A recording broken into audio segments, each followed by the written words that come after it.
I see those guys, those gods. You don't think they need me? I think they do. You need to be sure that this team is really a team. Yes, ma'am. Many people see you as heroes. I got him. There are some who would prefer the word vigilantes. Doesn't matter what you did. If you step out that door, you are an Avenger. Marvel Studios Legends. As an Avenger, you showed me that you don't need superpowers to be a hero. I broke my tailbone doing that. You want to be a superhero? There's a lot you'll lose. There's also things you gain, like trick arrows, some cool costumes. What's that on his head? That's an hatred for Hawkeye. Oh, wow. Marvel Studios Hawkeye, streaming November 24th, only on Disney+. Oh, no. Get out.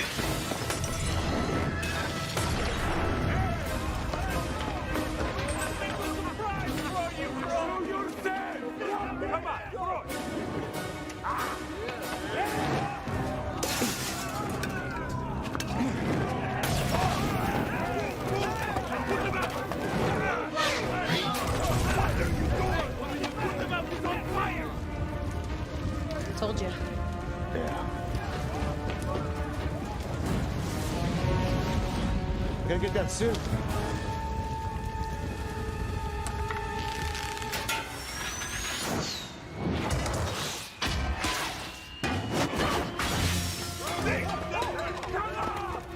That's all you've got! Come on, throw another one!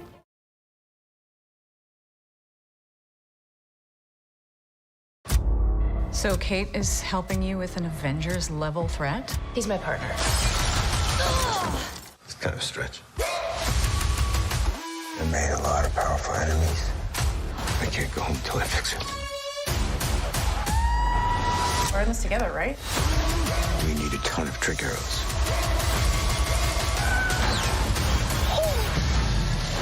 Gotta show me how you make those. Marvel Studios Hawkeye, first 2 episodes streaming November 24th. Can I tell you a secret? I'm working with an Avenger.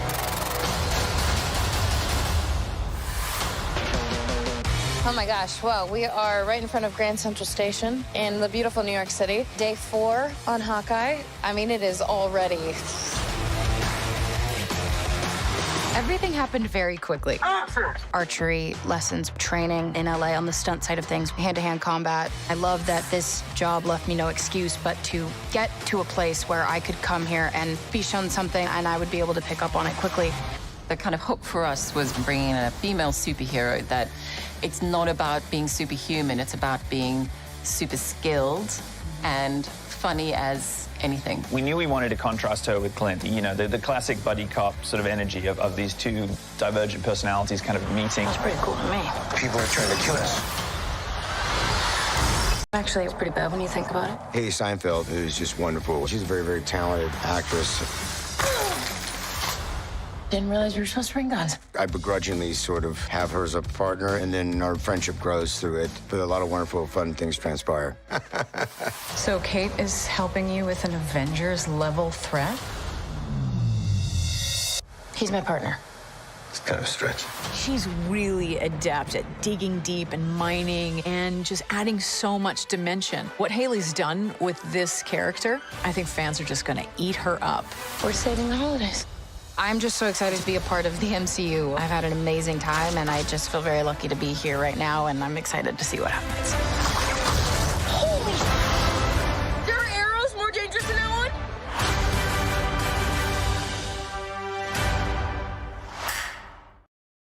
Some people have actually called me the world's greatest archer. Oh my God! Are you one of those people?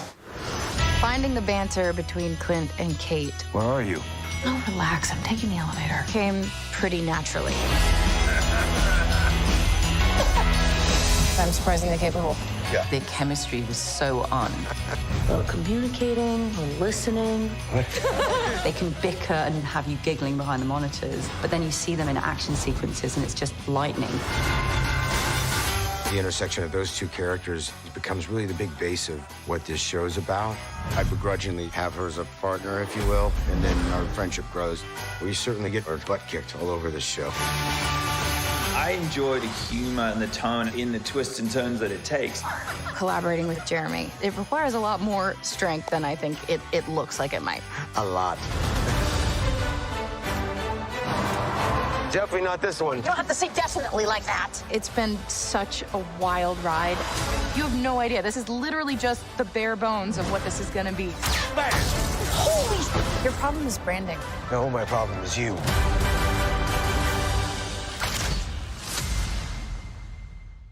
In our new series, Hawkeye, Jeremy and I both play expert archers. And while we're not expert archers in real life, we do happen to be expert rappers. Not that kind of rapper. You're expert gift rappers. Yes, and right now we are going to compete to see who can do a better job wrapping a Christmas present. Let's do this. Watch and learn. Yes. I got it. That's very good. All right. Little stamp. Some tape. All right. Okay. Are you ready? Wait, hold on a second.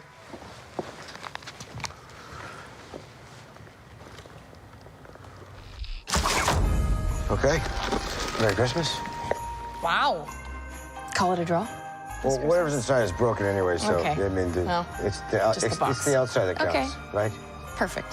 It's the outside that counts.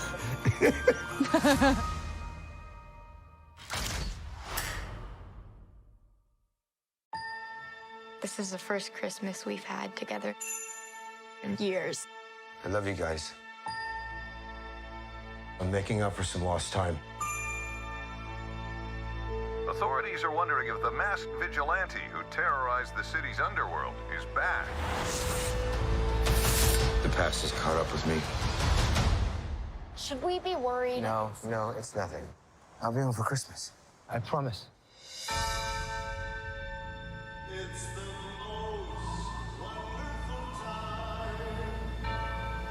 When I wore this suit, I made a whole lot of enemies.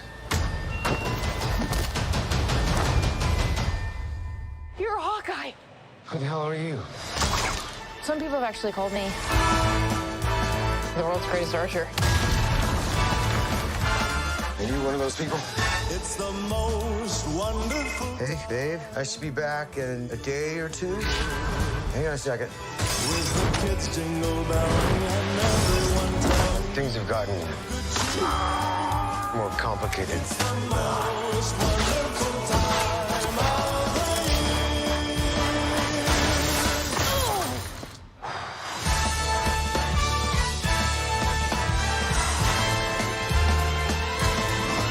It's the most wonderful time.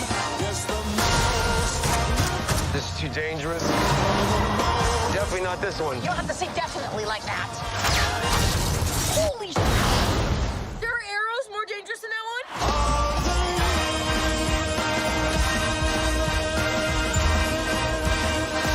Oh, it's just some Christmas.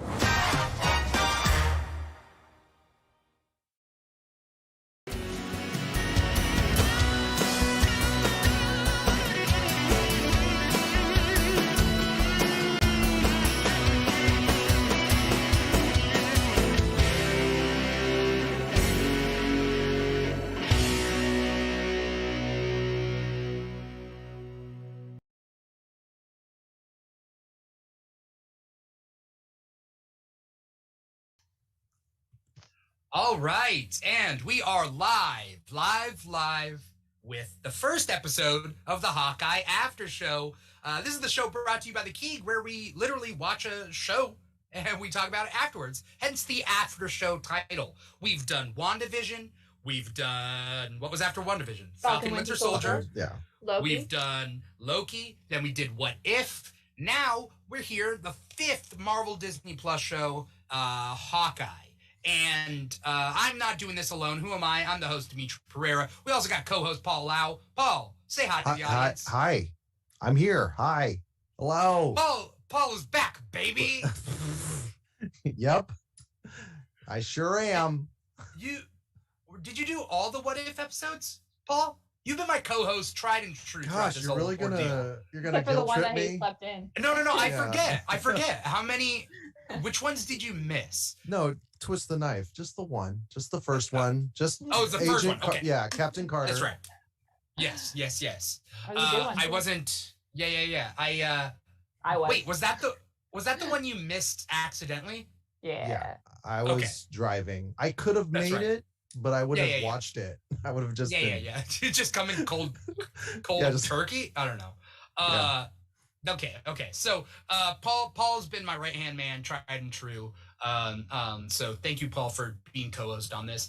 And talking about people who are like literally always here and might as well be a co-host at this point. We got cosplayer Vagabondage back on the show. Vaga, you've been on almost every single after show with us. That's what I'm here for. Well, I found you guys back at the very beginning of WandaVision, and then this little community came together, and I like being a part of that. So let's just keep the community rolling and growing. You were the equivalent of like you were playing like really good ball, like because you were on TikTok and you were doing a lot of WandaVision stuff, and I'm like scouting you, and I'm like, we're taking you to the big leagues. I remember the the WandaVision after show. That was just such a moment, in time. I still think back fondly. It was only 9 months ago, but it feels like eons ago, if not a lifetime. And it does. It does feel like a long time. Yeah. Indeed. What, 9 months ago? When did WandaVision come out? February last year that it started, or this year. So February. It's only November. What was there? When did Mandalorian end? Late December. December? So there's started nothing in November 1st last year. Because that's when we got the idea to do the after show. Yeah, January was a depressing time of 2022, 21. What year are we in? Yeah, 2021. Yeah. Yeah. That it was.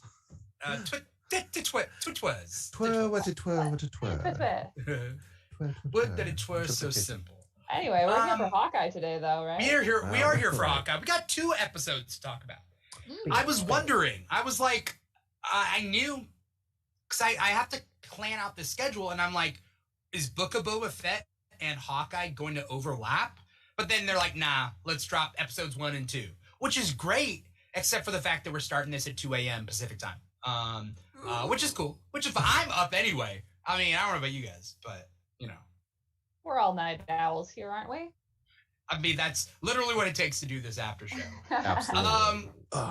I got some questions for both you and Paul. Vaga, what's your experience with Hawkeye before this show?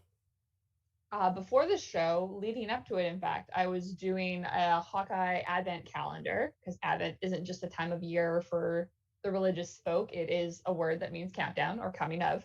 And that's what I did. I was super prepared.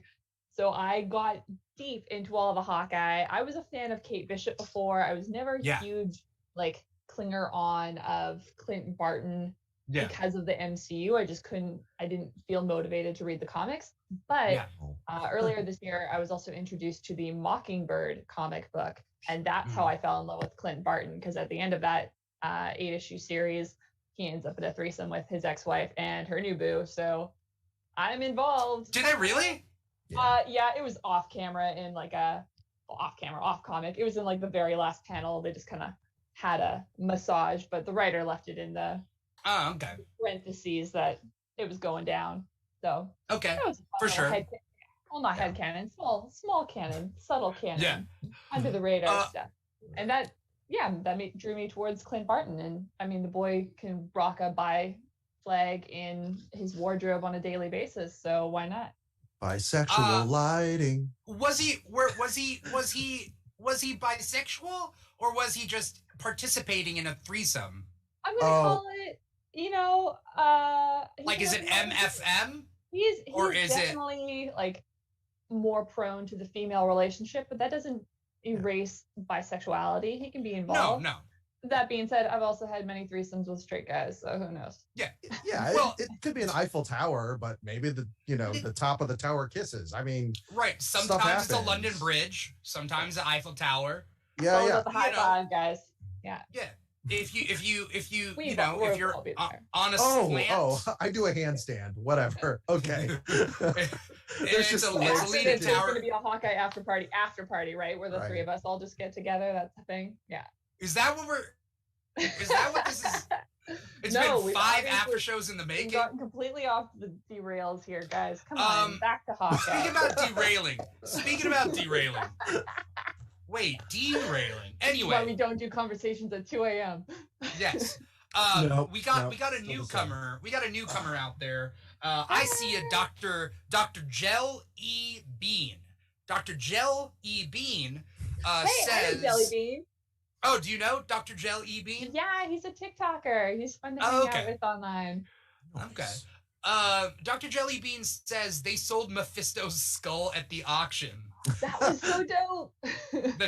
We're talking the Triceratops skull? Is that what the joke is? I don't know if it was Mephisto, but I do want to talk about that at some point. Okay. Yeah. All right. The It's Lost not World Okay. sells dinosaurs cheaper alive than at this auction. Oh, yeah, the Lost World. Opening bid Yeah. was $2 million. That was fun. 2.6 million, 2.7 million for the skeleton, but like 700,000 Yeah. for like Normally you end with the hot ticket items. Why would you like? Anyway. For the purpose of the plot. All right. So you were saying that you've read Mockingbird. Ask her about her feminist agenda. And that's Mockingbird. You got Kate Bishop, which is a favorite of mine. Clint Barton doesn't get enough recognition in the comics. Like, he is cool in the comics. I like him in the comics. The MCU one has never been my jam, mostly because of Jeremy Renner. And there's some meta commentary in the show that does kind of talk about it, which we'll get to in a little bit. I mean, we can't put it all on Jeremy Renner though, because it was how he was written, and he's an actor. He did a great job at playing the character that he was given on page. He's a very talented actor. It was all about, for his persona was more of like the SHIELD agent, very cut and dry, man of many mysteries. For the character he was giving, he did a great job. We can't say it was all him. But all things considered, comic book Clint Barton is a whole nother world. So much better. Yeah. A lot of time really appreciating that in the last couple months here. I went through almost every issue. The only thing I didn't get a chance to reread of the Hawkeye comics was actually the Thunderbird comics. So or Thunderbolt comics, pardon me. I haven't read any of those. So are we talking the old Thunderbolts, like the 90s one? Like, I'm talking, I read all the West Coast Avengers. I read Oh, you're reading the older stuff. Okay, Marvel Unlimited, my friend, is just like, who needs television some days when I can just like scroll through comic books on my phone. Yeah. Right. If you're a fan of Marvel Comics out there, whether you're watching this live stream on YouTube, Facebook, Twitch, or volume.com, or whether you're listening to the podcast, wherever you get your podcast from, if you're interested in comics, as far as this is concerned, Marvel Unlimited, the comics app, is good. And then, side note, DC Comics has DC Universe Infinite. That's for that. And then there's Comixology. There's a couple other comic book apps, but definitely recommend those. Paul, you got any experience with these characters before all this?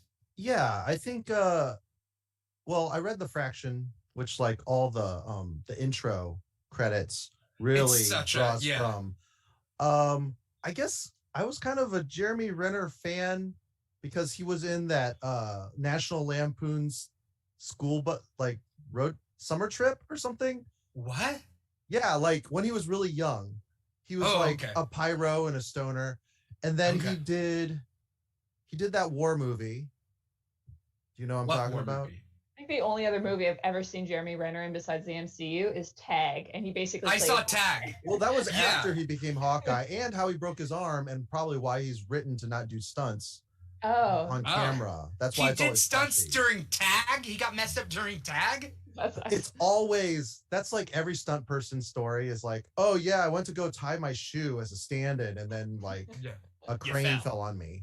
Oh yeah, God. And that's how I got the most injured. Wasn't he one of the Bournes? I think he's the only other Jason Bourne, and I feel like that's what they did was they typecasted him to play that. Yeah. But I've always Hansel and Gretel Witch Hunter. Yes, I did see that one. It's trash, but it's like good trash. The Hurt Locker. The Hurt Locker. Yes. Is the why did I forget he was in the Hurt Locker? That's like a huge. That's like his big thing. Yeah. Yeah. Matt Morey's out there. He says the Hurt Locker, the Town. Yeah, I've seen the Town. I saw that was before Avengers and all that. The Town. Yeah, that's no. being from Boston, right? Well, the Town is 2010. When was Thor? 2009. Yeah, I think 2009. Okay, but so I mean that was barely an appearance. It was like 3 lines he had in that film. So yeah, that's fair. Didn't even shoot a weapon. He's in Mission Impossible: Ghost Protocol. Right. All right. But in the comics, I guess I have seen a lot of Jeremy Renner movies. Yeah, you just don't remember him. I don't remember him because he's not memorable. No, he got deleted because of the MCU. Like it really, right? You know, but like I don't like redundant like personalities. Oh, sorry. Matt Morey says Thor was 2011. That's what I thought. That's 2009 was the big Iron Man, Captain America, right? Yeah, it took a while for Thor to come around. You're right. Iron Man was 07. Right there. Oh, right. Then we had Incredible Hulk. Then we had Iron Man 2. Oh, 2008, 2009. Then Thor. Yeah. Oh. But there was 1 year off. I think 2008 didn't have anything. Okay.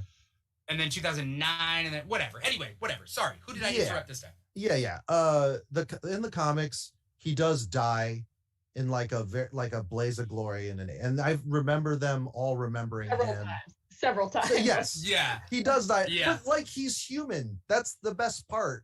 Yeah. You know?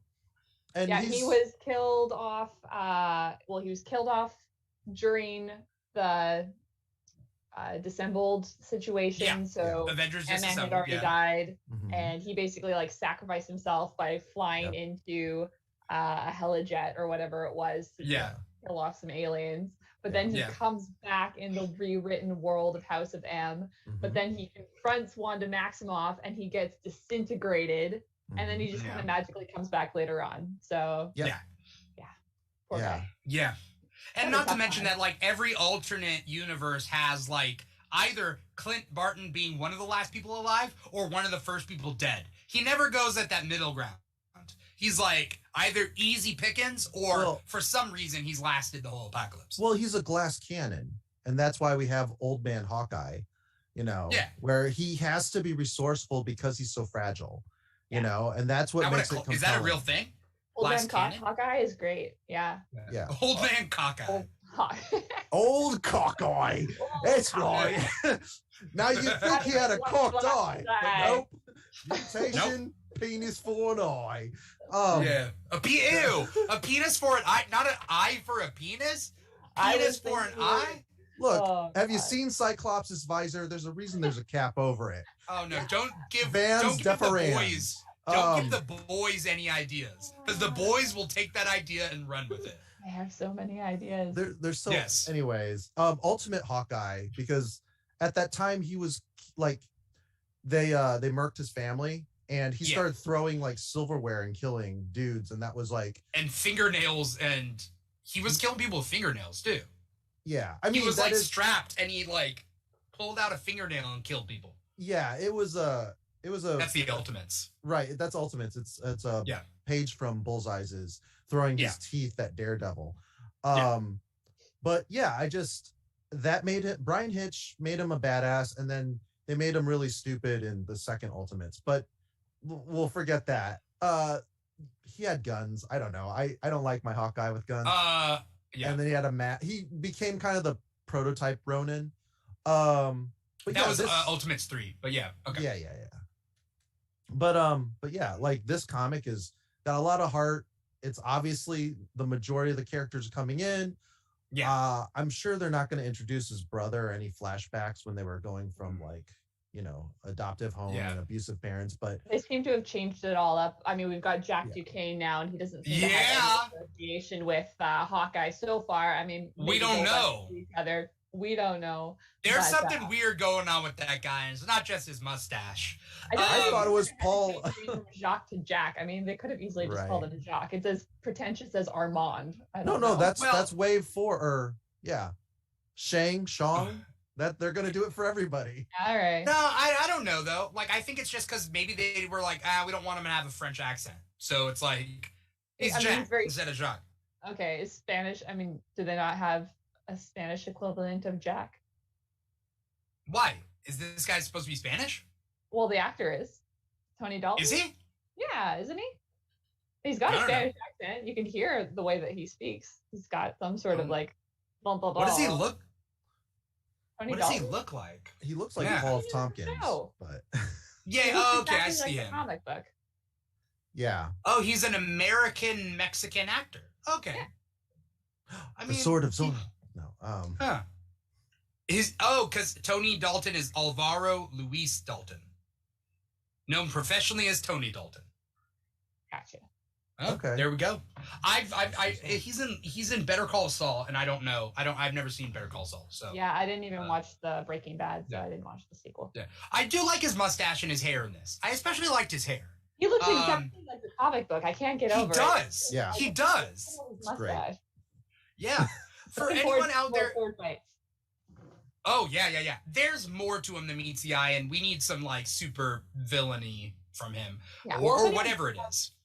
I probably interrupted you, but if anyone out there doesn't know that Jack Duquesne is Swordsman, who was an Avenger in the comics books, he's hugely involved in Hawkeye's background story. He is how Hawkeye became an archer. They worked for the circus together.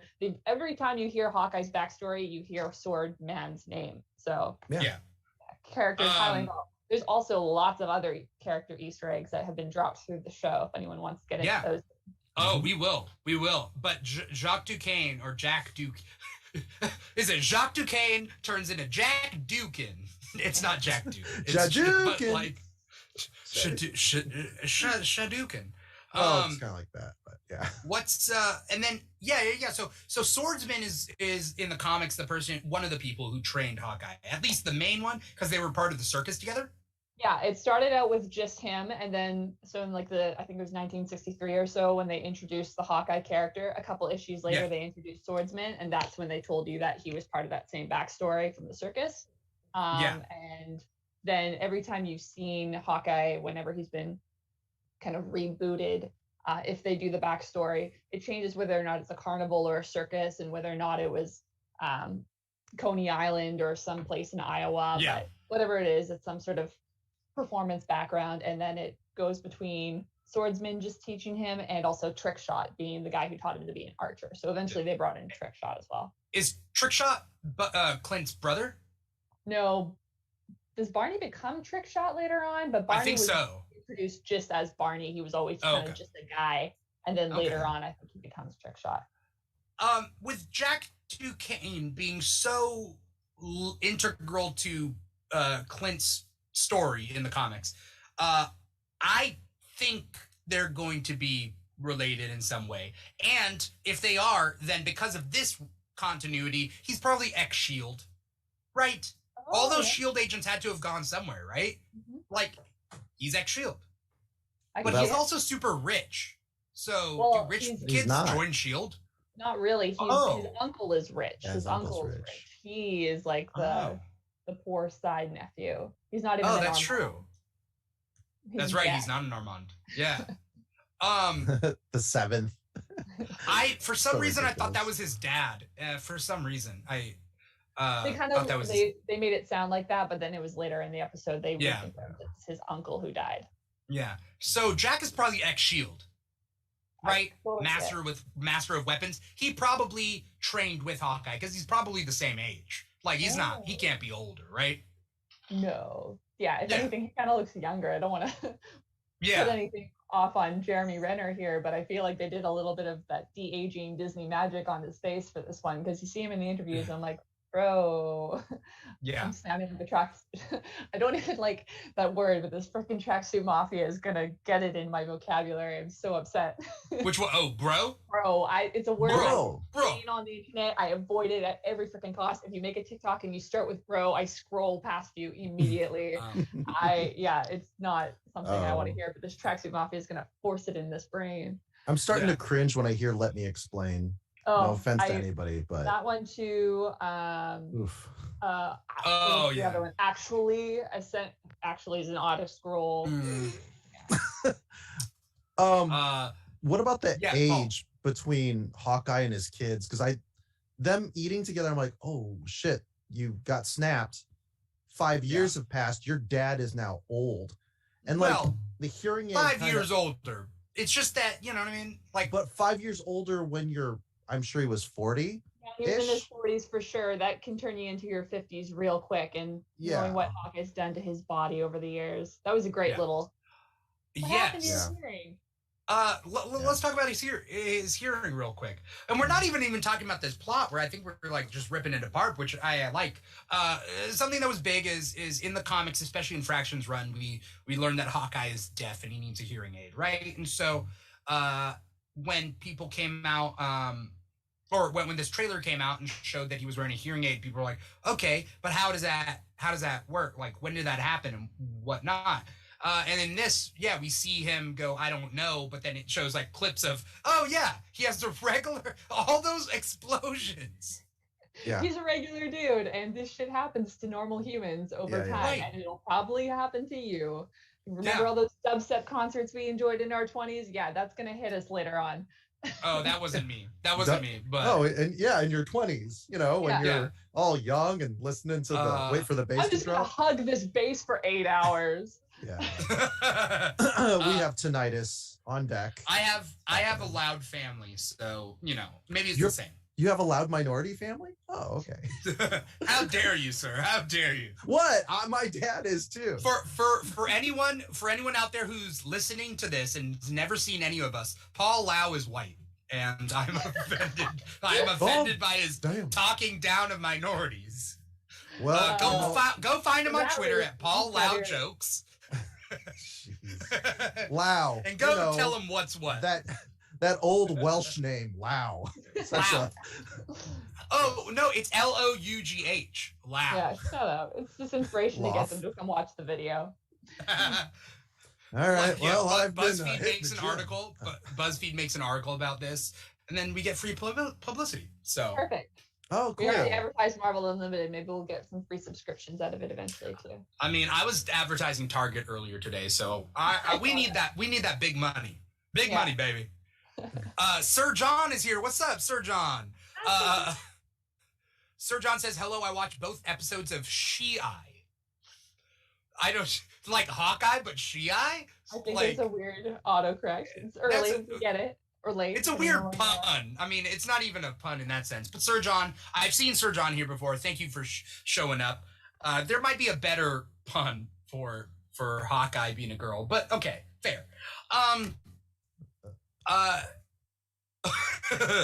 What were we talking about? Oh, his hearing aid and everything. Okay, so the first episode starts off strong with Kate, young Kate, and I wasn't sure whether that was going to be the snap that happens, but it's the Battle of New York. And 2012, yeah. I didn't see it. You don't know your MCU dates? No, I didn't see. I didn't see that. I don't know why. You were probably where was it located? Right in the middle of the screen. I missed it. You were looking for Easter eggs already, and you just missed the center. I missed the 2012. Oh man! Were you spinning in your chair and just won one of the revolutions? I don't know. Okay, all I thought was when it first happened, I thought that both her parents got snapped at the same time, and she grew up alone. But that's not the case because that wasn't the snap. It was the Battle of New York, which was cool. Home Alone. You don't have to. That would be a better Home Alone plot. Oh my God, I want to see that Disney version. Oh, Marvel's Home Alone. That's how they actually reboot this. Well, they've got a new Home Alone movie coming out. I do not it's already out. Marvel's Home Alone. Yeah. But that'd be great. Wild dogs and trash piling up and society trying to, and then poor Kevin McAllister actually has to fend off against cannibals. and cannibals during those 5 years. No, this is like goes to shit, like really hardcore. Oh, like, okay. Almost zombie apocalypse, but more Mad Max like. Yeah. I feel like you're just inventing a new comic that is Home Alone, but it's like I'm sold. That's its own like dystopia. It's a dystopian version of Home Alone. That'd be kind of cool. Yeah. Okay, so back to 2012. Yes, right. 2012. Beginning of the episode. Dad dies. Boo-hoo for Kate Bishop, but we kind of knew that was happening because... Also, the dad, quote-unquote, dies. But we never see a body. Quote-unquote. Wouldn't it be cool if, okay, it would be crazy if this was real, but I'm not saying this as a theory. I'm just saying this funny. He was a Skrull, and suddenly the Chitauri invade, and he's like, shit, I gotta get out of here. And so he disappears. I like it. That would make Kate half Skrull, though, and I don't think that's the case. I mean, unless she's adopted. I do have other theories. I don't know. I'm going to save them for the end, because if we're going to speculate wildly, let's just put the disclaimer out there. We do this in fun. We are not authorities going to be upset by any point right. of our theories. I'm not. But part of the enjoyment comes from we're not comparing to the comics. We're adding substance to the show by taking from comic history. Yeah. And wildly speculating is so much fun. Yeah. WandaVision. That's why it's my favorite. Yeah. In the comics, Skrulls can have kids that aren't Skrulls. Tigra's son, I don't believe is a Skrull. He's half Hank Pym and half Tigra. And so, but it was Hank Pym as a Skrull. I need some new, I need to do a Tiger deep dive, because just rolling right along here in the show, who calls Kate Bishop, but her best friend Greer, which is the name of Tigra. Right. Which is weird, right? It's kind of a weird, I don't know if it's just an Easter egg, but it was definitely put there on purpose, and I love it so much because Tigra was also in the West Coast Avengers with the Kate and Clint reboot. The new one. The new one with Brodok. Yeah. Oh, that one. Okay. Giant Tigra. Was that issue 1? I think she was even in. So that may have just been the subtle little bit that they were throwing out there for the fans. Who knows? Yeah. It was enjoyable. Yeah. Matt, peace out. Matt says he's gonna hit the sack. It is a late night show. Yeah. For sure. I noticed the Greer thing. It's such a weird name, and we also do that thing where we're just looking for Easter eggs as we go. And there are many. Yeah, Haley Steinfeld is wonderful. So lovely. Is she not wonderful?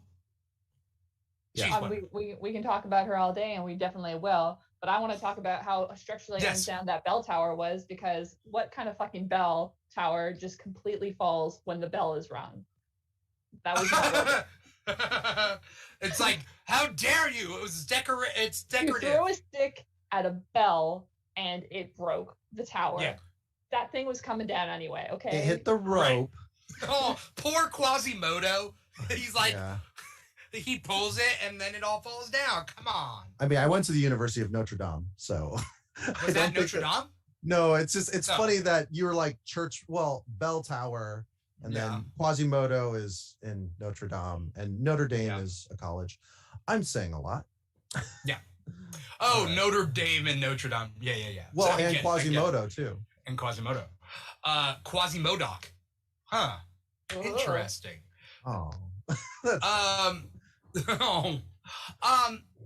So I don't know where to go from here. Okay, well, I can go through the list of my notes and order of the two episodes. Yeah. So we've just gotten into the episode 1. Then we go to Rogers the Musical. Yes. Which I'm wearing my shirt for in case Oh, you got a Rogers the Musical shirt. Nice. Anyway, I was a little disappointed by the musical number, but it was still fun. I was disappointed by the costumes because I feel like a Broadway show would have better costumes. Yeah, Hawkeye just wearing a purple tank top that he picked up at a dollar store. I don't think so. Yeah, and the Hulk just wearing a hoodie. It looked like a Star Kid production. It's true. But that being said, we're also post-blip world here. So who knows what kind of resources Broadway has at this point. I think they all sang their hearts out, and you folks are just like, it's tough out there to, sell out Broadway. I am a musical theater child, and I have expectations. Well, no, that's the bigger revealing thing about me is like, I don't know what it's supposed to look like. I've never seen Hamilton, so I mean, it's supposed to be better looking than that. That's all you need, right? But it is supposed to be corny as well. And all I can remember is Spider-Man Into the Night and like how insane that looked and was. And injured. You thought it was supposed to be corny? I thought it wasn't. I thought it was supposed to be corny to the people who actually fought the battles. But I think it's supposed to be inspiring to the regular people. Yeah. That's how all Broadway musicals really are. In the end, you're trying to take actual historical events and throw them out into an entertaining way for people who were not there. But choosing the "I could do this all day" as like a hit song was an interesting choice. The shawarma line, like it was all just. Yeah, did we talk about it in a past episode that if it's general knowledge that they went to shawarma afterwards, shawarma sales probably went up like 100-fold after the Battle of New York. Like shawarma is probably New York's new like food. People follow the Avengers like they follow celebrities in our world, so people know everything about them. If you want to know, it's there. That information's on the internet. Right, but I'm just saying, like, if it's common knowledge, like shawarma has to be super popular. It should be anyway. It's super delicious. I mean, yeah, it's super delicious, but also like terrible for your insides, but yummy. Shawarma has to be like the new hot dog. You know what I mean? Like a New York hot dog is now New York shawarma. Like it has the Avengers didn't go and get hot dogs after the battle. They went and got shawarma. And well, it was a curiosity thing. Because Iron Man was like, I don't know what shawarma is, but I want to try it when he falls to the ground. Yeah. And it's weird because it's got Whedon's signature because that was the whole thing with that brunch line in Justice League. Wow. Yeah. So, anyways. Also, why a guy who should be worldly, which is Tony Stark, has never had shawarma? Is he one of those people? No, because it's poor man food, okay? It's for like street kids like us who so he's one of those people. Meat wraps, okay? I don't know. No, he doesn't have to eat shawarma. It's making me dislike Tony Stark a little bit more. Perfect. The guy had to have traveled the world and eaten so many different food. He only eats rich people food when he goes to foreign countries. No, look, it's Obadiah Stane swooping in and eating it, and then Tony being like, God damn it, never mind. He brings his own sushi chef everywhere he goes. Something like that. That's what rich people do. Yeah. Shout out to AMZ Dornan. What's up? AMZ Dornan says it's 2 years after the blip. I'm sure Broadway is back to normal. Is it 2 years after the blip? You're very presumptuous of what a world actual post-real chaos could look like. It took a very long time for the world to recover after World War II. It wouldn't be like 2 years for Broadway to be back to normal. Broadway of all things. Yeah. When the supply line had not been there, and then you've got the entire half of the world returning, and then the resources that have not been there are now being like sliced even thinner because there's twice the amount of population. Like, reintegration. I was that they had posters and banners the way that they did. But I just realized that half what the Broadway actors on average would have been snapped. Mm-hmm. Right? Wait, you think they started dress rehearsal, costumes, everything right before the Thanos was like, I'm inevitable. Snap. And then they were like, jets. And then they all during West Side Story, they're like, which one of you did it? Was it? But then half the actors, half the directors, half the writers. So whatever Broadway was in those 5 years would have had like less competition. And so suddenly, out of nowhere, like Jimmy over there who's been getting all the lead roles, suddenly his rival pops back up 5 years later. And he has to compete for roles again. Younger. What an asshole. Oh no! You're right. You're right. They come back 5 years younger than they should be. And they've aged, and everybody's aged out. And and suddenly they still have all their skill and talent because they're like at the top of their game, but the other guys started to get aged out. What if the snap only got rid of the best, and it's just a world of understudies? Well, somebody had to write this musical, right? This could have been like their folklore evermore, Taylor Swift, like we're in the middle of a tragic global meltdown, and here's the art that I'm going to give the world to save you all in the meantime. And that is like, that's a grounding point for half the population. Meanwhile, everyone who's been like, whatever, they just don't care. They're like, whatever, I got other stuff to do. Fix my death certificate. And I gotta know what watch were the Tracksuit Mafia looking for. Okay, I'm jumping ahead now. Okay, Avengers watch. It's the Time Watch. Time Watch. It's the time. Don't they chrono? Don't they do the Time Watch in Endgame With the suits? I don't think so. It's a gold Rolex though. I thought it was access to the Avengers Tower. Like it might be some sort of like thing. But I thought they time travel with the watches. I assumed it was time travel of some sort because they had already talked about time travel. That's how I think that they got the Triceratops head. I don't think that it's an actual antique. I think it is like Runaway style, somebody going back in time, grabbing shit, and then coming back to the future. And that's why it's like a $2.6 billion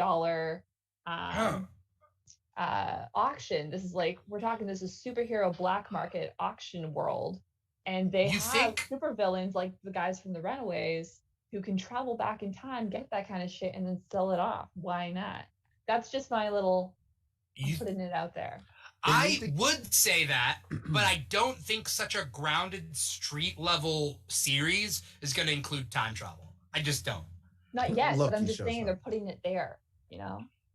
Right. They need to tease me with a better auction item because all we have is the Ronin paraphernalia and then the Triceratops head. That's not even it's a complete, It's a mystery watch. So either it's a mystery watch that can travel back in time that's going to make things make sense for why the Tracksuit is going for this. I mean, they're working for Echo, but is Echo working for somebody else? Is she working for the Hand? Is she working for who knows who? If they bring in the Hand, or let's just say Kingpin, like somebody else said, it will be the first reference to the Netflix shows.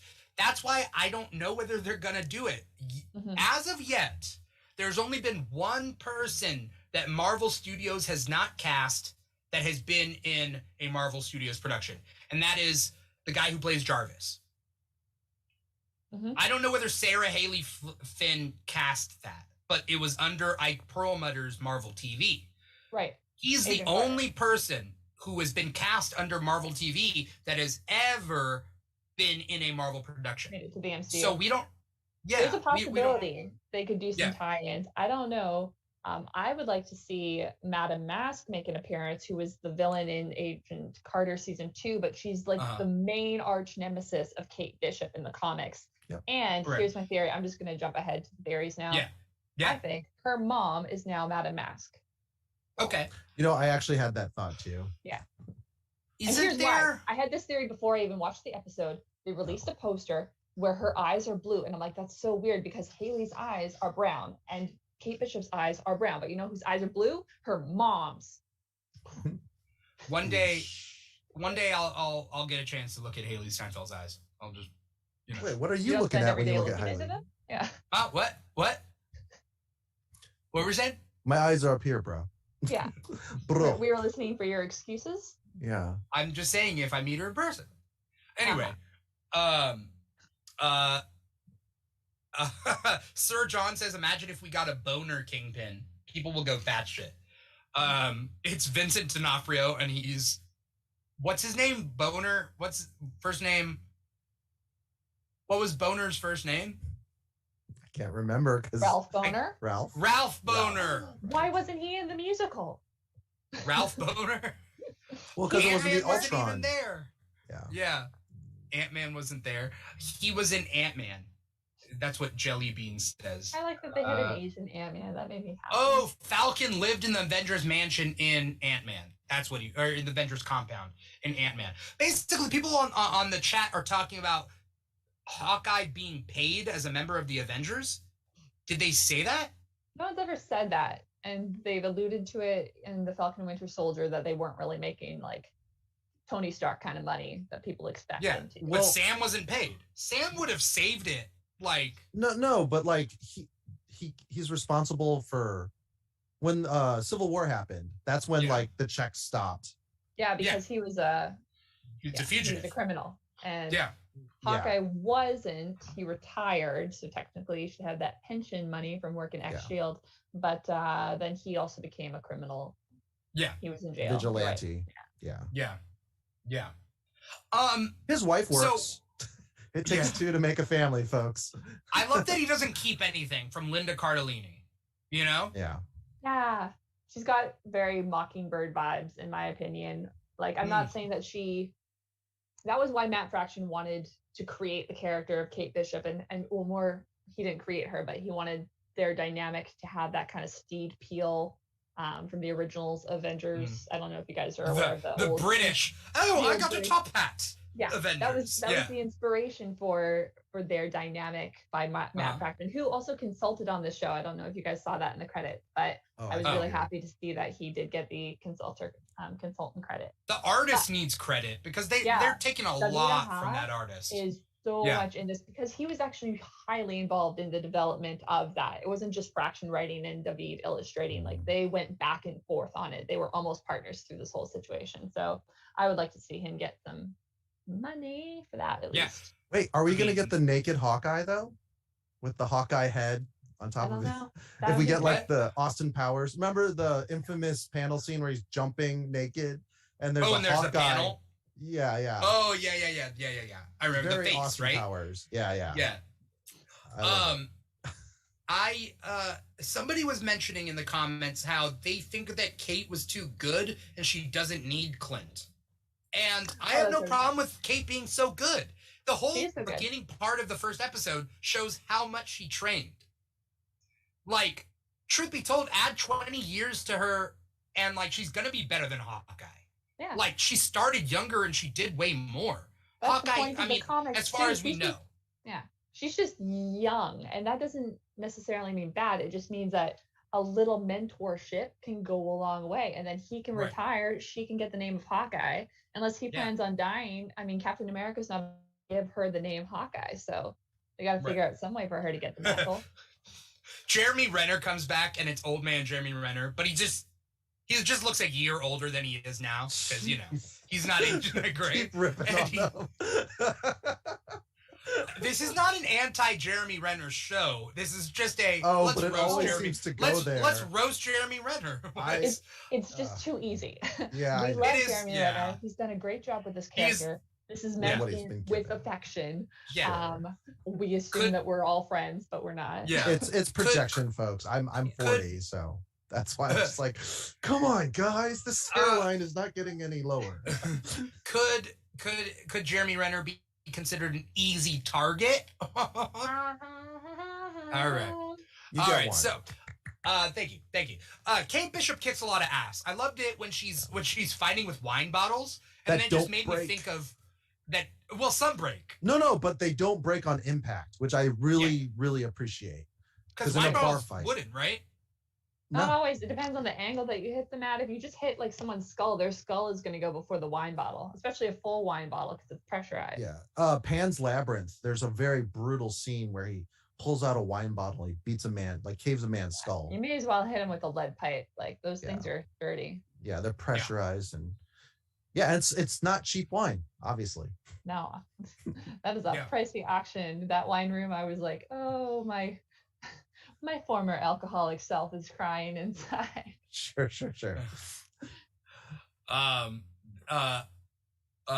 So Kate does a lot of good stuff. Pete, she takes Pizza Dog, which is nice. I love doggies. Lucky. And then the first episode had a lot going on, and the second episode I felt was like, I don't know. How'd you guys feel about the first and second episode? First, I thought it was like a decent setup. It didn't have the kind of emotion that I wanted yet, and I knew that wouldn't happen. It's just how shows go.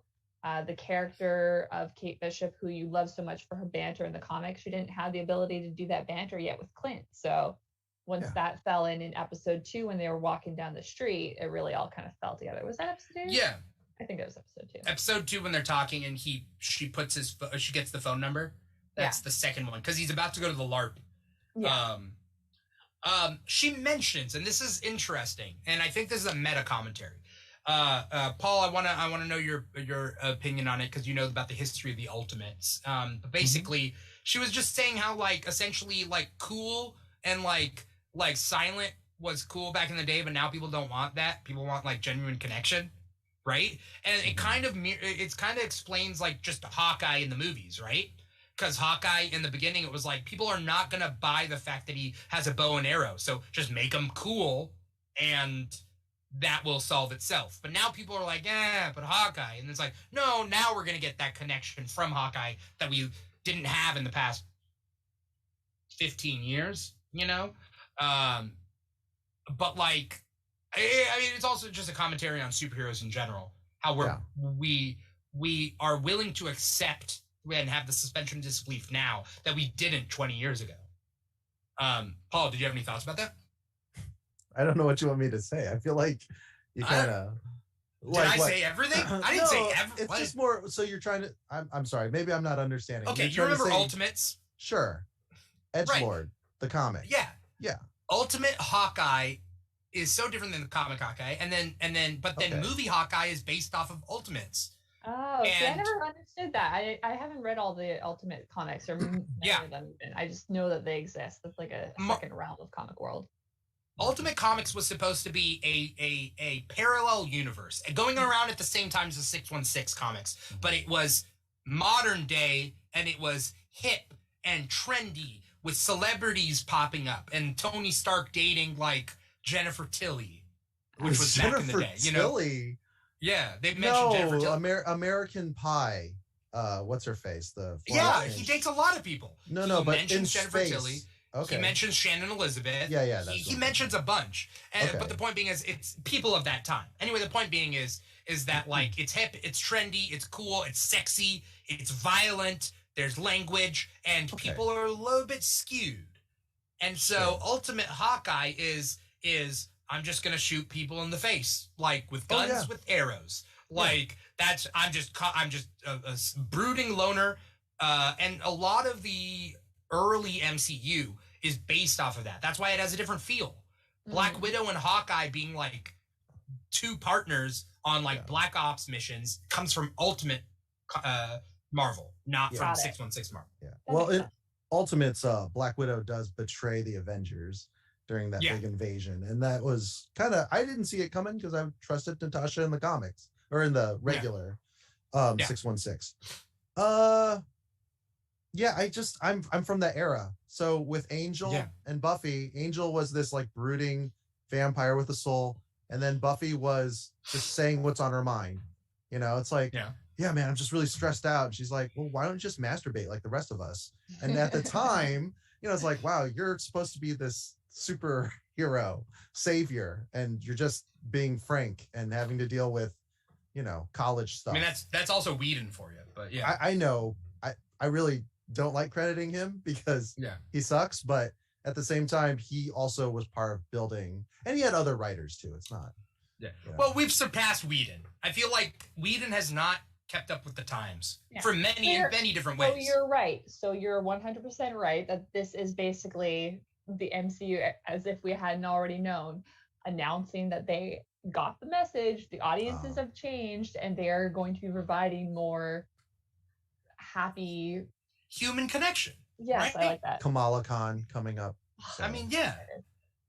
There's a lot of and I mean, we've seen it. It's not just the start of it. We've seen it with previous things where it's Shang-Chi punching a dragon would not have flown 10 years ago. If we're talking about Easter eggs again, I don't know if anyone else would have even seen this had I not done. What was it? What?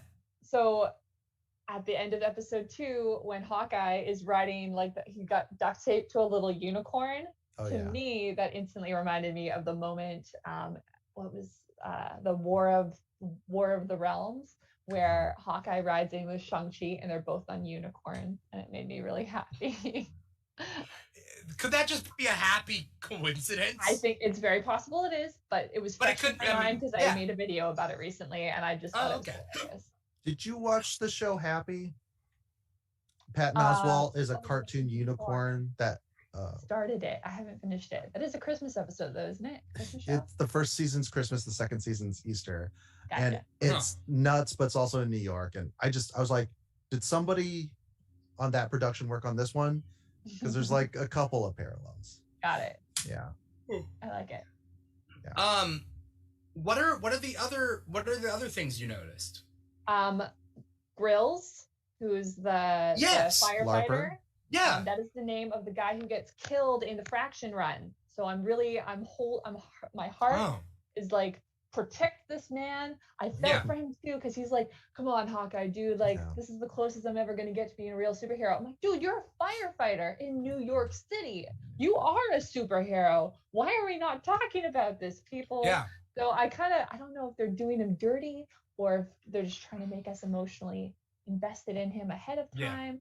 But I'm worried for him because if Frothy sees him, that's the guy who's playing the clown, then we might not. Wait, what? Oh shit! The clown from the comics. Yeah, that's. I forgot. He's a villain in this. Well, he's there. He's with the Tracksuit Mafia. That's the character. The actor. Oh, that's that guy. Yeah, he's an Irish actor, but he's playing Kazi, as he's been credited in the. I forget so much of the Fraction run, and I need to go back and reread it all. It's kind of long for me too. So there's gonna be so much. I mean, like we said, he's consulting on this, but that's obviously where they took most of their inspiration for this. For this series.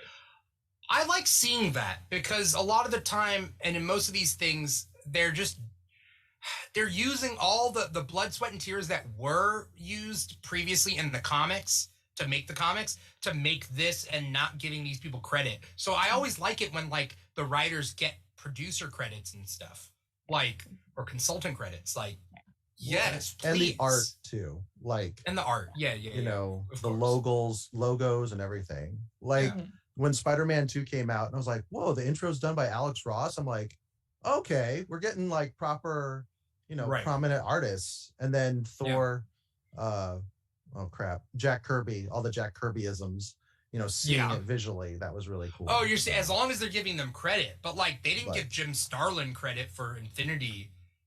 He did Infinity Gauntlet, right? Jim Starlin? Did he? Yeah. Anyway, the point being is they're not giving everybody credit where credit is deserved. So sure. And it's nice to see Fraction kind of get that there. What were we saying? Easter eggs. So we saw Grills. Easter eggs and Grills. I think Grills is going to come back. I think they spent too much time giving him lines. Because that's the thing about like TV is like if you give a person one line, you might as well give them, or like if you give them one line, fine. But if you're giving them like 10 lines, you might as well I think you like have to pay them a certain thing. You might as well give them more lines. You know what I mean?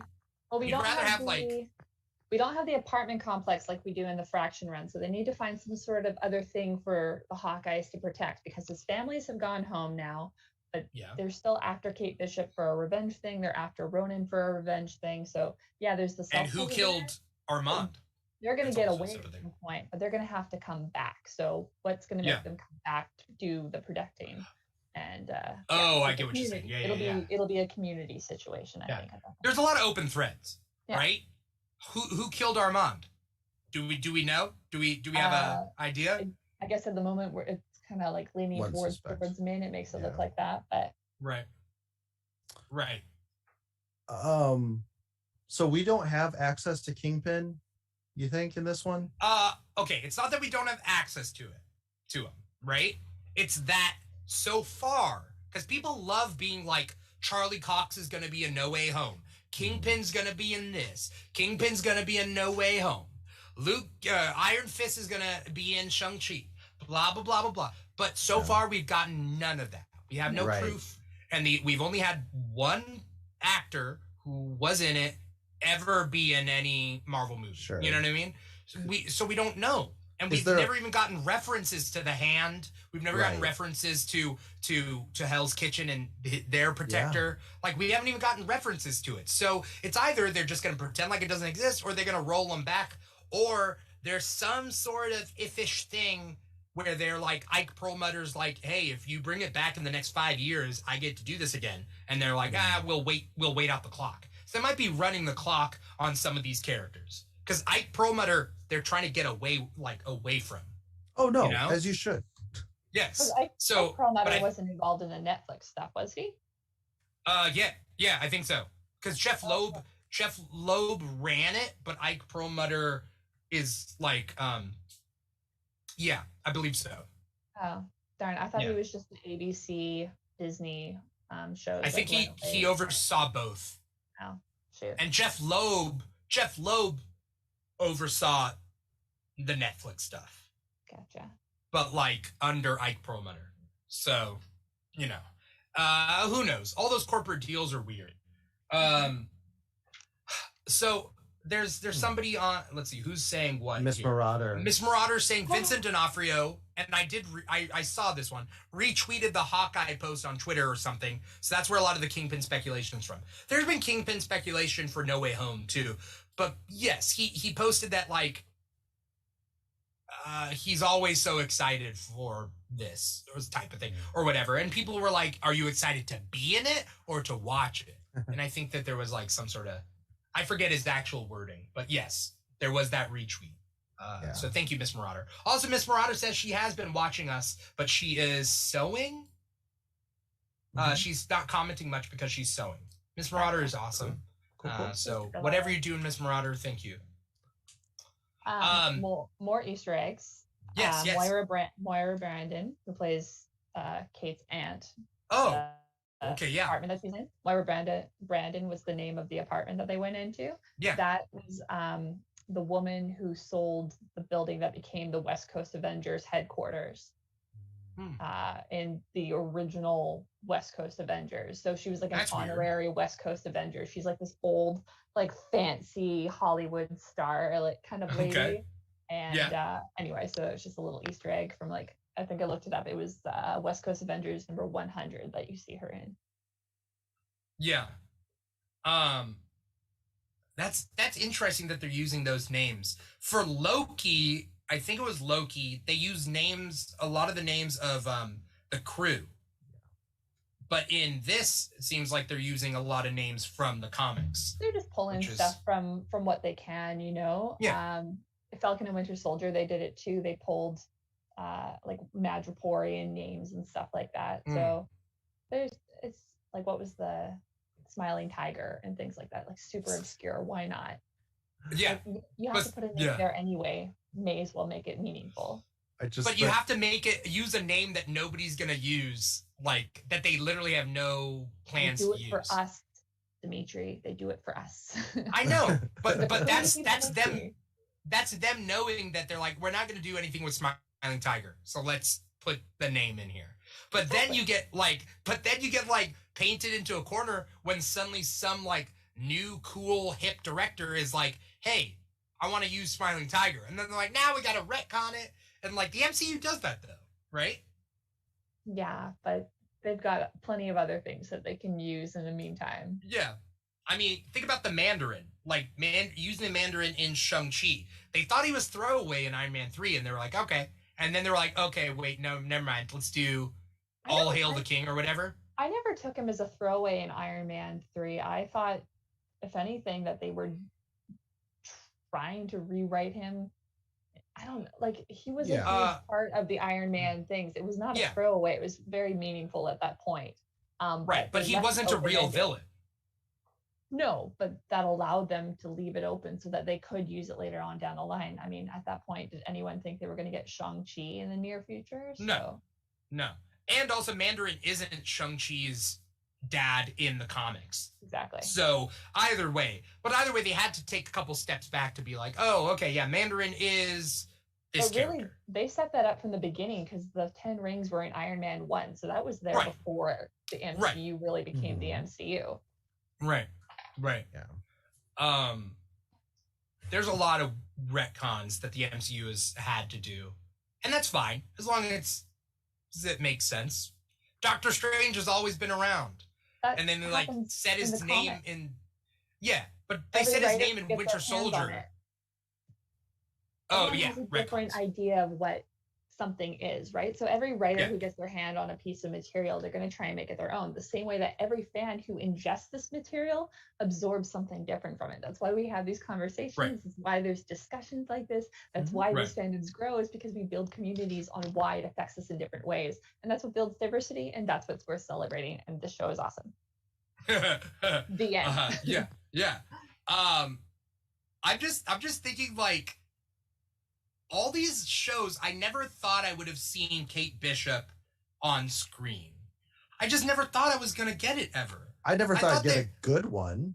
I mean, yeah, or one where she's an actual character. I thought maybe they could do a Young Avengers where it's just an ensemble cast and whatever. But she's like the main character in this, other than Clint, I guess. But like, this is literally a passing of the torch thing. Yeah, it opens up with her, backstory, her origin. Right. So they're basically they're just redoing what they've already done once, and they're reusing their former success to build on their new success. They did the exact same thing with the original Avengers movies. They didn't start with an Avengers movie. They started with an Iron Man movie, and then that had a Thor movie. Right. And they alluded to the Avengers, and then they did it. And so that's exactly what they're doing through these series. They've told us about. We've seen Patriot. We've got Hawkeye now. We've got Wiccan was used in WandaVision. So they're rekindling that same success. Right. Question, is this 2 years after the snap? Did they say that? Did they give us a year? 6 months. Yeah. Yeah. Because they're already in the future enough. Like, I think the goal is we're eventually going to catch up to that 5-year push, right? This is basically like what Hawkeye was doing when WandaVision was going down, in my mind, or slightly after. Like, WandaVision would have just happened, and it's just before Far From Home would take place. Sorry, it's just after Eternals, all I can think about is like, oh, there's a giant. Oh, sorry, you haven't seen it? Okay, no spoilers. I didn't hear anything. I didn't say anything. My bad. No. Yeah. It's okay because they don't really interact anyway. So. Okay. Yeah, it's super Eternals weird. is so removed. It's like its own thing. But I liked it. I mean, it's not a complaint against the movie, but it is its own thing. I think though this episode 2 was, for me, just as satisfying as episode 1, and it left me wanting more. I just like seeing the confirmation that it is swordsmen, and they have their little play duel. Then you see it kind of play out, and then just Kate like really trying to, fangirl her way into Clint's good graces, and him just being grumpy. Like, it's good dynamic. AMZ Dornan says it was confirmed by the director that the show is 2 years after the blip. Really? I'm worth looking up, but okay, yeah, for sure. Yeah, they didn't make it sound like that because they made it sound like this is their first Christmas together since the blip happened. So there would have been another Christmas that he would have missed if that was the case. Unless they're going to tell us later on where he was last year. But who knows? Yeah. I'm going to look up. That makes sense for the son, the oldest son, to be that big because of growth spurt. Yeah. And then his daughter to look. I'm just trying to like approximations, Yeah. Hi, my name's Dave. I just try to, when they're trying to like use the same child actors, I give them a lot of leeway, Sure. When Game of Thrones happened and things were supposed to be a couple months apart and they look like 5 years have gone by, dude. Game of Thrones, the measurements of distance and the passage of time does not. No. According to, there was a 2 years after the events of Endgame, which is what the director says, yes. But then this article says it's going to be roughly 2 years because it's still going to be holiday season. So they're saying it's probably December 2024. Okay. As opposed to like a full 2 years after, something like that. So this is, because we haven't gone, Spider-Man No Way Home takes place summer of 2024. Yeah. Oh, that's No Way Home and Far From Home, because No Way Home starts off right when Far From Home takes place. Yeah. So Far From Home is summer 2024, Hawkeye is December 2024, and No Way Home is somewhere in there. And then the spell happens, and then it's all moot. I mean, unless the spell has already happened, it doesn't really matter. Dr. Octopus absorbs nanites, and he becomes Iron or Superior Spider-Man. Iron Fist? Yes, he becomes Iron Fist. Yes. Yeah. Better than the one we got, sure. Yeah. AMZ Dornan says 6 months is a long time for a teenager. That's true. That's yeah. Yeah. Yeah. So what was I saying? So it's cool to see Jack Duquesne do that sword fight with Kate. What is Maya Lopez Echo, aka Echo, doing here? She's running the Tracksuit Mafia? Well, she's the lead of them at this point, but she might just be like the middle management between them and somebody else, right? But she's a good guy. No, she's not. In the comics, she's the adopted daughter of Wilson Fisk in the comics. She became a good guy when she was kind of like a middle person for a while. She was the original Ronin. She kind of joined the West Coast Avengers, but it was more like they sent her to Japan, and then they said they'd check in on her, and then eventually they had to go save her, and that's when Clint Barton had come back from life, so he wore her costume to go save her, and then she said, oh yeah, you can just keep it, I got other stuff to do. So yeah, she was always kind of like I would never call her a good person. She was kind of like Hawkeye was, where he went back and forth. Yeah, well, now she's a good guy, but it takes time, just like Hawkeye. When he was originally introduced in the comics, he was a villain, and then he became an Avenger later on. Same with Swordsman. So yeah. Well, and Swordsman's back to being a villain now and dead, I think. And so he's like a ghost or something now. He's like on a team, and Swordsman came back. Oh, I don't know, because in Empire, that's where I read it. Sorry, he was a plant. He was like a plant creature. That's right. Yes. Yeah. It was like a plant clone. Yeah, it was super weird. Do you guys? Do you two know about who's been Ronin? Could you do like a lightning round? I only know the two. I don't know of anyone else. Blade. Blade was Ronin. Yep. Mm-hmm. Was Bullseye Ronin at one point? He was definitely Hawkeye. Yeah. Bullseye was Hawkeye in Dark Avengers. Dark Avengers. Yeah. My bad. Yeah. But who else was Ronin? I'm pretty sure it's like a long list. Like, is it Daredevil, Shang-Chi? Why do you? Daredevil was supposed to be Ronin. There was like a whole issue during the comics, which I don't know if it was ever actually confirmed or if this is still comic lore, but they had introduced this character of Ronin, and then he was supposed to be the new identity for Matt Murdock because he had been exposed as Daredevil, and then the writers had a different plan for Daredevil or for Matt Murdock, so then they kind of had like this character they had already introduced over in the West Coast Avengers that then they filled in with Maya Lopez, and then became Clint Barton. I don't know if he ever actually was Ronin. Okay. I guess the wiki. It was a HeroClix card, and that's the only reason I have that. But an LMD of Red Guardian. Yeah. Was. Huh. I guess it was. I thought it was more, but I guess it wasn't. Oh yeah, Red Guardian was. Yeah. Wait. Yeah. It was an LMD of him, though. He wasn't really. He was like wearing the costume. I read that comic recently. It was in the Black Panther, Moon Knight. Sorry. There's only like 4 issues. But he was wearing the Ronin costume, and then Clint and Natasha had to take him out. Are we gonna see Jack Duquesne put on the Ronin costume? It would also be kind of weird. Why is one costume? What is this, Sisterhood of the Traveling Pants? Why is one costume fitting everybody? But but like Jack Duquesne would rock that outfit though. He'd be pretty cool. Am I wrong? Am I wrong? I want to see him in purple. I like more people wearing purple. Okay. Right. Everybody's gonna be purple themed. Literally everybody. There's a reason for that. So when Hawkeye was originally introduced back in like the 1960s of comics, there was only so many colors that the inkers could really use. Right. So all the heroes had the primary colors. They had the red, blue, and gold. Right. And then the villains always got the secondary colors, green, purple, and orange. And then, so he was a villain at first. He had like the dark colors, purple and black. And then later on, he became a more neutral character and he got the tertiary colors. So that's why he's got like the magenta and cyan, bluish colors. Right. So, right. Color theory, anyway. That was the point. Because it used to be 4-color process. Yeah. I don't know the full details. I just know the color theory. The Hulk. But now everything.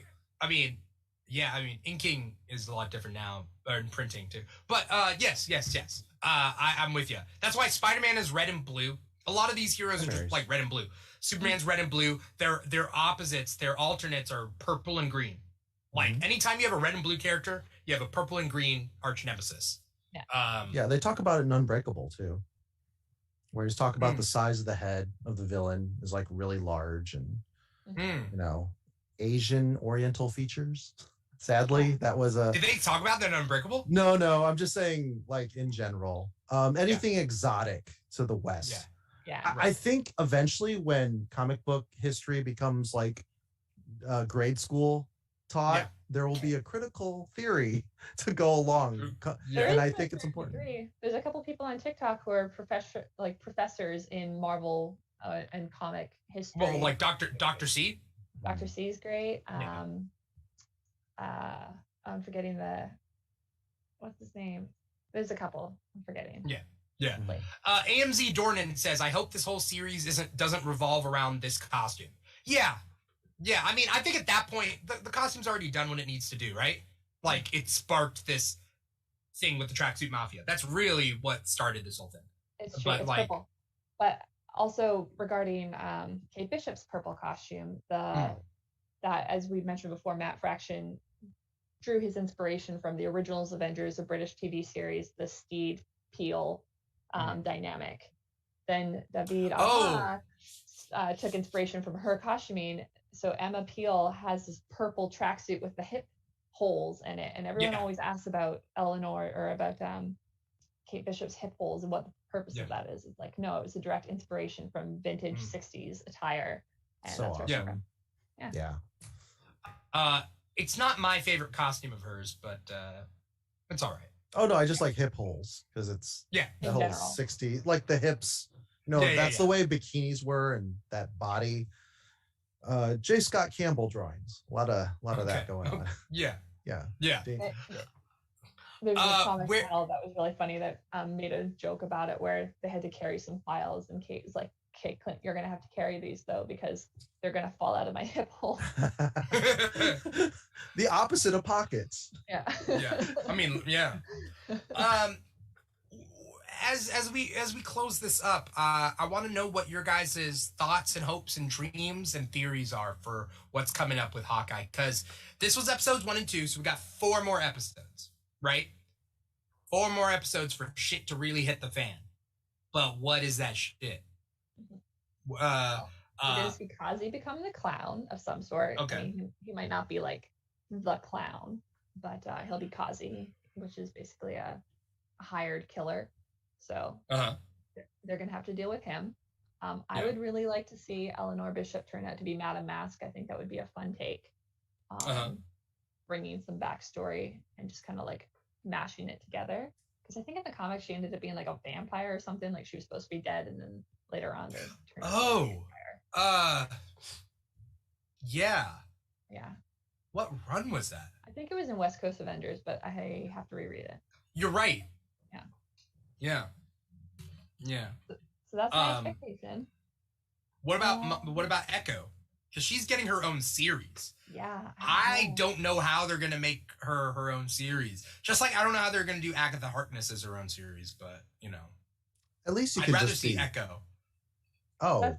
That's the point though, is that they don't have to be their comic selves anymore now. They can create characters, and whatever they're gonna do for her, they're just gonna make us love her enough that she's gonna have her own show that we're gonna show up for.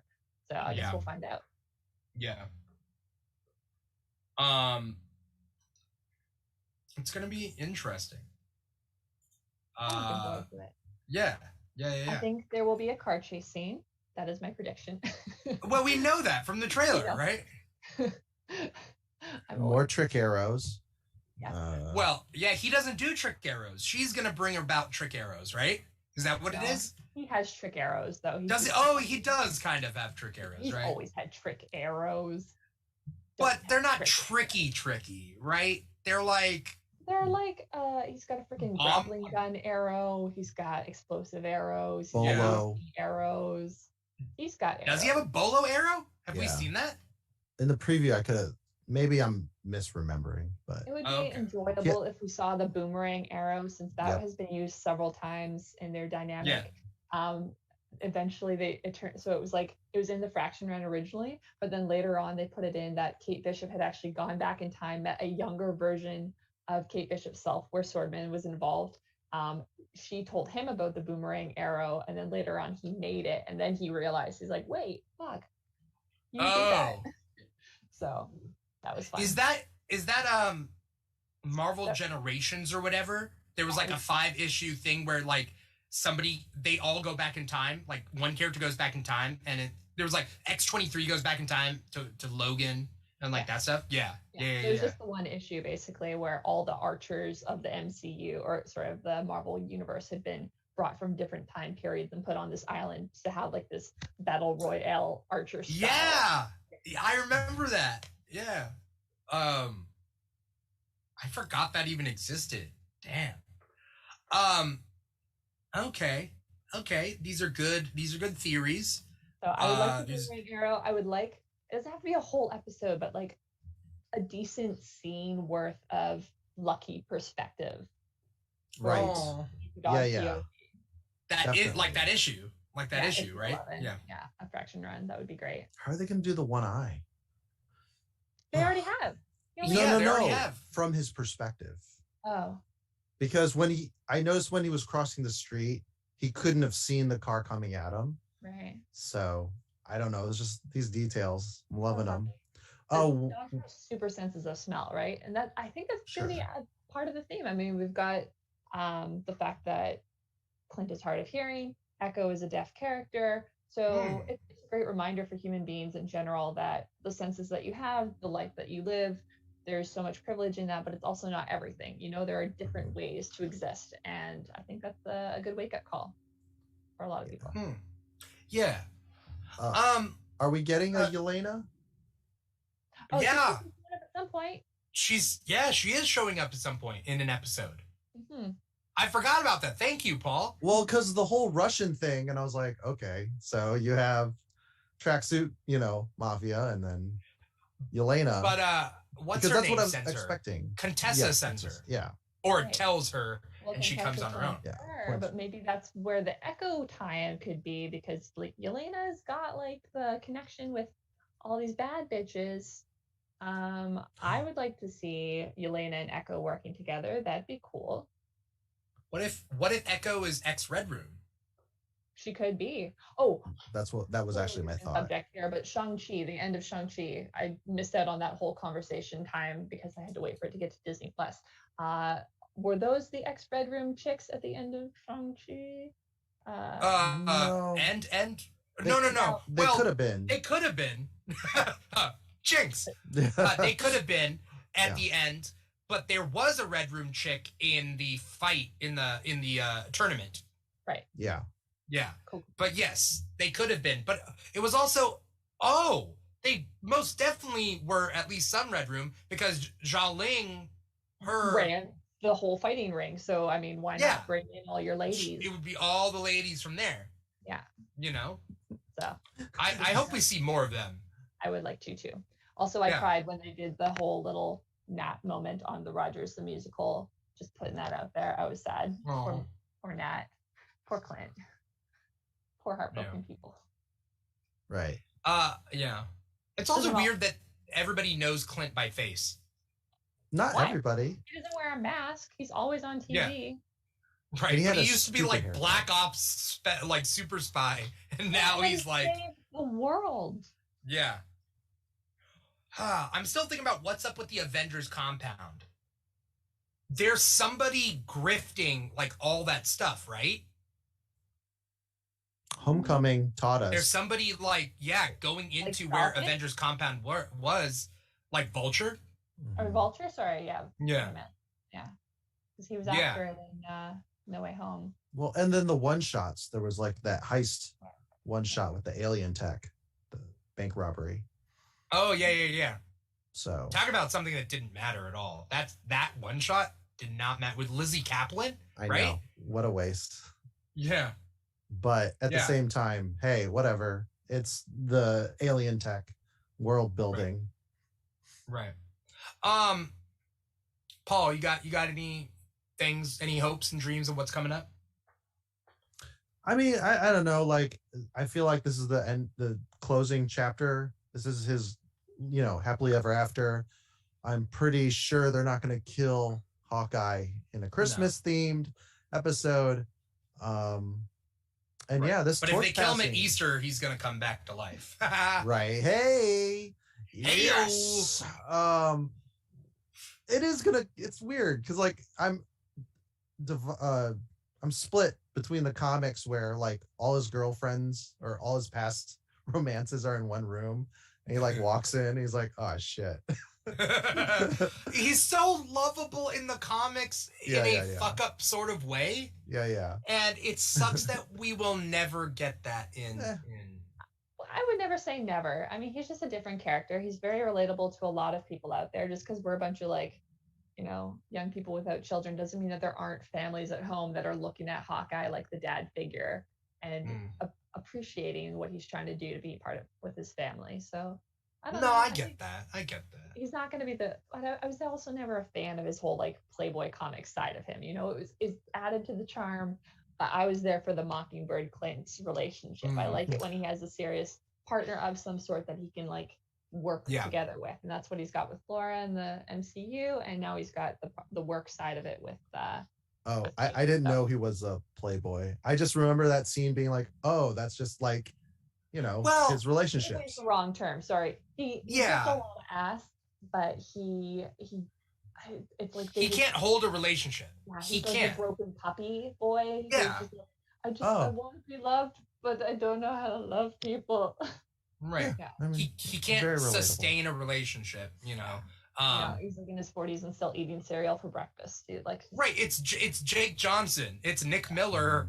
If it's the whole Nick Miller kind of archetype. If Nick Miller fought crime. Yeah, that's a great way to. And he's kind of grumpy sometimes, right? Like Hawkeye's kind of grumpy, so it's kind of Nick Miller-ish. Yeah. Yeah. Okay. Because Nick Miller got a lot of ladies in New Girl. Do you know what I'm talking about, Paul? You with me? Nope. I know you keep pushing it, and I can't. Dude, you can, and you will. My first looked like Zoe Deschanel, so that's. Oh, okay. It's a little That'll make sense. Yeah. Well, okay. So anyway, Miss Marauder says when his daughter was the one to notice that he was sad about Nat, that struck a chord with me. That was a nice moment. Yeah. I do want to see more of Clint with his kids. A lot of this is keeping him away from his kids. It'll be part of the grand finale, obviously, when they're all reunited. Right. And Linda Cardellini. Can't give Ava Russo too much screen time, She's still got like a whole career ahead of her, so she needs to work her way up. Is that Ava? Is that one of the Russos? The daughters, yeah. Oh. Yeah. Daughter as Hawkeye's daughter in Endgame or Avengers and the yeah. And then okay. The other daughter was also in Infinity funny. War. She was one of the kids who asked for Hulk's signature. Yeah. Right. The daughters are the ones that run the TikTok, right? The Russo brothers have a TikTok. Yeah, they have their production company. I thought that was their assistants or whatever. Like that's. Are they? It's not their daughters. Maybe. They're like employees. Okay, they're just two girls. I just assumed they were okay. Whatever. I'm getting mixed up. Mm-hmm. I just assumed. I just assumed it was like daughters having fun with their because they're dads. So what are they, cousins? Anyway, whatever. Fuck what I know. I'm gonna have to do a lot of research and have a whole list of retractions for next episode. Because we're a legitimate news source here. You heard it here first. Even if it never happens. Yes. Thank you guys so much for coming on the show, talking with me about the Hawkeye series episodes 1 and 2. Paul, let me know, where can we find you? What's your social media? You Mr. Plow. I'm on Twitch, TikTok, and Twitter at and Mr. Plow Instagram Jokes, and Instagram and Facebook, and no, in the you're phone saying it book all somewhere. wrong, Paul. Do I have this wrong? You're So- Mr. Plow at I know. Twitch, TikTok, and Instagram. No, you got it right. And Paul Loud Jokes at Twitter. I keep forgetting this is a podcast. I'm trying to hook you up, buddy, with all the crazy fans out there. That's true. All right. Oh, all the ones who think you're white and you're just talking about minorities. Minority Report with with Paul Get Lau. off of my lawn. Yeah. Yeah. L-O-U-G-H. L-O-U-G. Paul Lau. Luau. Paul Lau. Okay. All right. And also you're my co-host for this show, so you'll be back next week. Waka waka. Vaga, where can we find you? What's your social media? You got any plugs? Anything coming up? Anything you want to say? TikTok is my primary base for social media. It's super fun over there. I just finished a 3-week series doing the countdown to Hawkeye. So if you're wondering about all these Easter eggs that we've been talking about, if there are things that you don't know, you can go there. All the resources, the issues that were talked about are attached to every video. So you can go and check out that backlog. Instagram, I've got some Hawkeye cosplay coming out. I've just done one, and I've got a few more coming out for the next following month. And if you go to either Instagram or TikTok through Vega Bondage Official or Vega Bondage Babe, you will find my links, and those links will bring you to all the other naughty things I do online. So you'll find me there. The end. It's Christmas themed. Naughty.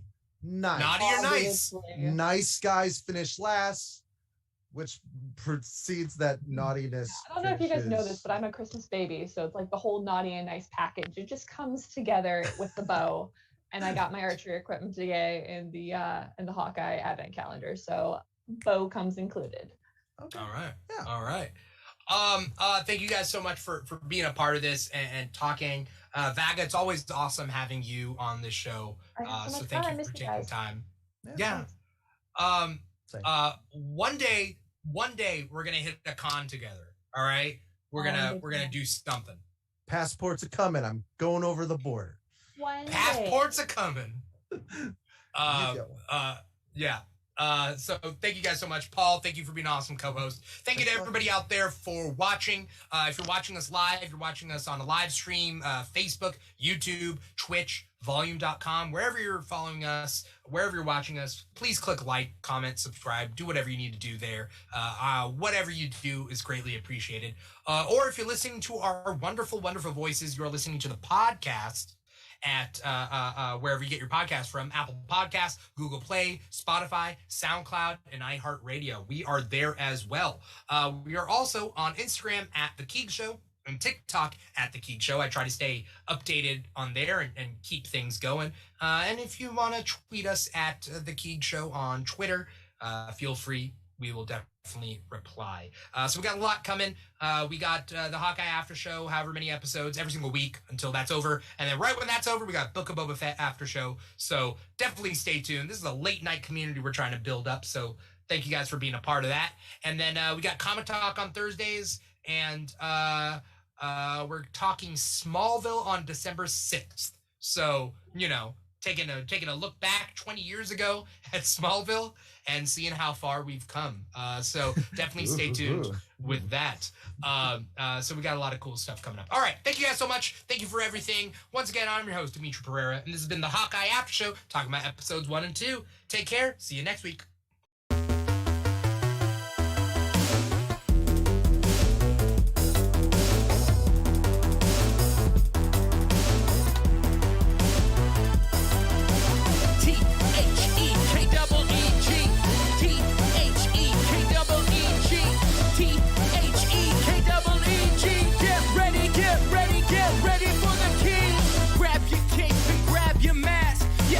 Super strong or super fast.